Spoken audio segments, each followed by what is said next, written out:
যে ঘরে একটি সূরা বেশি বেশি তেলাওয়াত করা হবে ওই ঘরে গায়বী ভাবে আল্লাহ রিজিকের ব্যবস্থা করে দিবেন। এটা আমার কথা নয়, নবীজি সাল্লাল্লাহু আলাইহি ওয়াসাল্লাম জানিয়ে দিয়েছেন। শুআবুল ঈমান লিল বাইহাকির 2498 নম্বর হাদিসের ভিতর রয়েছে, নবীজি সাল্লাল্লাহু আলাইহি ওয়াসাল্লামের অন্যতম একজন সাহাবী যিনি নবীজি সাল্লাল্লাহু আলাইহি ওয়াসাল্লামের দুইটি কন্যাকে বিয়ে করেছিলেন, তিনি হচ্ছেন ওসমান রাদিয়াল্লাহু তাআলা আনহু। ওসমান রাদিয়াল্লাহু তাআলা আনহুর খেলাফত কালে আব্দুল্লাহ ইবনে মাসউদ রাদিয়াল্লাহু তাআলা আনহু অসুস্থ হয়ে পড়লেন। একেবারে মৃত্যুর কাছাকাছি যখন চলে আসলেন, তখন ওসমান রাদিয়াল্লাহু তাআলা আনহু আব্দুল্লাহ ইবনে মাসউদ রাদিয়াল্লাহু তাআলা আনহুর বাসায় গিয়েছেন তাকে দেখার জন্য।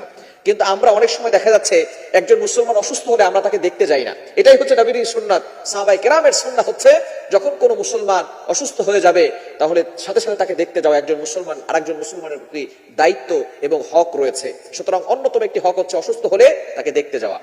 হযরত ওসমান রাদিয়াল্লাহু তাআলা আনহু চলে গেলেন আব্দুল্লাহ ইবনে মাসউদ রাদিয়াল্লাহু তাআলা আনহুর বাড়িতে।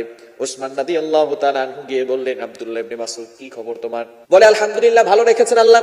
দেখুন, একটা মানুষ একেবারে মৃত্যু সজ্জায় কতটা কষ্ট হতে পারে, তারপরে বলতেছেন আলহামদুলিল্লাহ, আল্লাহ আমাকে ভালো রেখেছেন। ওসমান রাদিয়াল্লাহু তাআলা বলেন, আপনি টেনশন করবেন না। আব্দুল্লাহ ইবনে মাসউদ রাদিয়াল্লাহু তাআলার বাসায় তার মেয়েরা ছিলেন, বড় বড় মেয়ে হয়ে গিয়েছিলেন। তখন ওসমান রাদিয়াল্লাহু তাআলা বললেন, আপনি টেনশন করবেন না, বাইতুল ফান্ড থেকে আপনার জন্য খাবারের ব্যবস্থা করা হবে এবং আপনার মেয়েদের জন্য খাবারের ব্যবস্থা করা হবে। আব্দুল্লাহ ইবনে মাসউদ রাদিয়াল্লাহু তাআলা ডাক দিয়ে বলেন, ইয়া আমিরুল মুমিনিন খলিফাতুল মুসলিমিন, আমার জন্য বাইতুল ফান্ড থেকে খাবার পাঠানোর কোনো প্রয়োজন নাই, আমার মেয়েদের জন্য খাবার পাঠানোর কোনো প্রয়োজন নাই। নবীজি সাল্লাল্লাহু আলাইহি ওয়াসাল্লাম আমাদেরকে একটি সূরা শিক্ষা দিয়েছেন। আমি আমার মেয়েদেরকে, আমার কন্যাদেরকে কোরআন পড়িয়েছি এবং সেই সূরা শিক্ষা দিয়েছি। যেই ঘরে এই সূরা পড়া হয় ওই ঘরের ভিতরে আল্লাহ পাক রব্বুল আলামিন গায়বী ভাবে রিজিকের ব্যবস্থা করে দেন। বলেন সুবহানাল্লাহ। কেন বাজিদের আপনি কল্পনা করতে পারছেন সাহাবায়ে কেরামদের আল্লাহর প্রতি কেমন ট্রাস্ট ছিল, কেমন বিশ্বাস ছিল।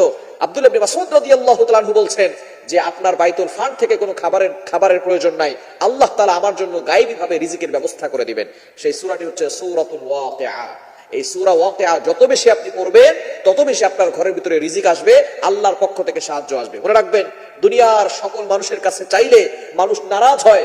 একবার চাইলে দেয়, দুইবার চাইলে দেয়, তিনবার চাইলে দেয়, কিন্তু শেষ পর্যন্ত সে নারাজ হয়ে যায়, অখুশি হয়ে যায়। কিন্তু আমরা এমন একজন রবকে পেয়েছি যার কাছে চাইলেই তিনি আরো বেশি খুশি হয়ে যান। এজন্য অবশ্যই আমাদেরকে চিন্তা করতে হবে, কোরআন তেলাওয়াত করবেন, ঘরের ভিতরে সূরা ওয়াকিআ মাগরিবের নামাজের পরে সূরা ওয়াকিআর তেলাওয়াতটা চালু করবেন। যদি আপনি পড়তে পারেন আলহামদুলিল্লাহ ভালো, যদি পড়তে না পারেন আপনার সন্তানদেরকে কোরআন পড়া শিখাবেন।